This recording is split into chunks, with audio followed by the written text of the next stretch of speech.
Hey guys, अस्सलाम वालेकुम. Welcome to Taha's kitchen. இன்றைக்கி நம்ம தாஹாஸ் கிச்சனில் என்ன செய்ய போகிறோம்னா பீட்ரூட் கட்லெட் தான் செய்ய போகிறோம். வாங்க எப்படி செய்கிறது பார்க்கலாம்.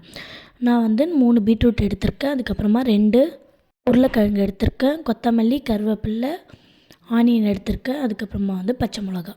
பீட்ரூட்டை வந்து தனியாக வேக வச்சு எடுத்துக்கலாம். பீட்ரூட்டும் உருளைக்கிழங்கும் நம்ம வேக வச்சு எடுத்துக்கலாம். நைஃப் வச்சு குத்தி பார்க்கலாம். அதுக்கப்புறமா இந்த பீட்ரூட்டை வந்து நம்ம எடுத்து வச்சு தண்ணி வடிகட்டி எடுத்து வச்சு நல்லா பிசைஞ்சு எடுத்துக்கலாம். வெங்காயம், கருவேப்பிலை, கொத்தமல்லி இதெல்லாம் நம்ம எடுத்து வச்சுருந்த மசாலாலாம் போட்டுடலாம். மஞ்சள் தூள், மிளகாய்த்தூள், உப்பு, கரம் மசாலா.